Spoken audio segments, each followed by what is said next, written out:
crees? Que algo está pasando en China.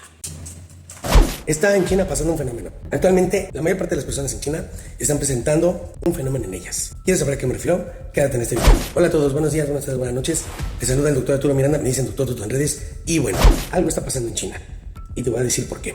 Aparte de que en China actualmente están dentro de una ola de contagios, tanto de COVID-19 como del virus de la influenza H1N1, metapneumovirus y norovirus, ¿qué crees? Que están presentando un fenómeno.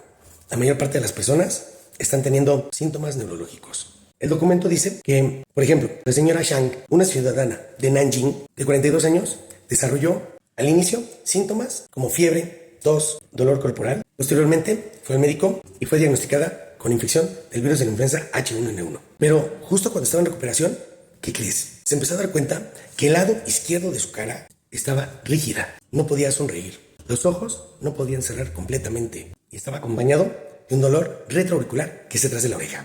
La señora Zhang acudió al departamento de neurología del hospital de la Fuerza Aérea del Comando del Teatro Oriental para recibir tratamiento y ¿qué crees? Le diagnosticaron neuritis facial. Yang Dongsheng, director del departamento de neurología del hospital, comentó que en el momento en que vieron a la paciente entrar, se dieron cuenta que tenía una típica parálisis facial periférica. Recientemente se han recibido muchos pacientes similares y todos ellos que presentan la parálisis facial tienen una situación en común. Estos síntomas se presentaron poco después de haber tenido una infección por influenza H1N1. La mayor parte de las personas están teniendo desviación de la comisura labial, imposibilidad para cerrar los ojos completamente, apariencia de ojos grandes y las líneas de la frente no desaparecen. También se está documentando que algunos pacientes están teniendo pérdida del gusto en la parte frontal de la lengua, fugas al beber líquidos o es más. Algunos están presentando babeo, ya que se derrama saliva por la boca, derivado de estos problemas faciales. Por lo cual es correcto. Algunos expertos están comentando que una de las complicaciones que actualmente está dando el virus de la gripa H1N1 es la parálisis facial, ya que muy probablemente ya está empezando ya a dañar el sistema nervioso. Pero te voy a explicar mejor qué es una parálisis facial para que tengas mejor el contexto. La parálisis facial es la pérdida completa o parcial del movimiento voluntario de los músculos de la cara, que esto se puede producir debido a una lesión en el séptimo par craneal, que es el nervio facial. Normalmente, la parálisis facial puede ser unilateral, que solamente es de un lado de la cara, pero en ocasiones también se presenta bilateral. Este se produce, como te había dicho, por una lesión del séptimo par craneal, que es el nervio facial, y que es el que lleva la inervación a toda la cara.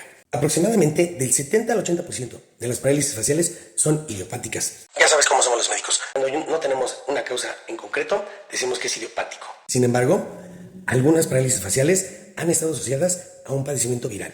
Esta enfermedad afecta al nervio facial desde su implantación, que va desde el tronco cerebral hasta la cara. Y en la mayor parte de la literatura te vas a encontrar de que algunas parálisis faciales son debidas a la infección por un virus, el cual pertenece a la familia de los herpes virus, que es el virus del herpes simple. Antes de que ocurra el problema de la parálisis facial, el paciente al inicio empieza con un problema típico catarral, el cual cursa con tos, escurrimiento nasal y lo más común, dolor retroauricular, que es detrás de la oreja. Posteriormente, a las pocas horas, el paciente empieza a presentar asimetría evidente de la cara.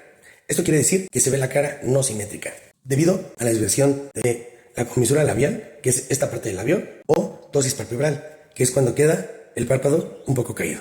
Este se presenta evidentemente ya sea en reposo o en movimiento, y los pacientes se quejan principalmente de dificultad para elevar las cejas, reír o simplemente cerrar los ojos. Pero eso no es lo peor. Lo peor de estos pacientes que cursan con parálisis facial es que puede tener alteraciones del gusto, exceso de lagrimeo o salivación excesiva. La mayoría de los pacientes tardan en recuperarse. La literatura comenta de que tardan de 4 a 8 semanas en recuperarse. Sin embargo, ¿qué crees? Te tengo una mala noticia. La mayor parte de los pacientes llegan a quedar con secuelas. ¿Cuáles son las secuelas que cursa la parálisis facial? Debilidad de los músculos faciales. O también se puede presentar las sincinesias.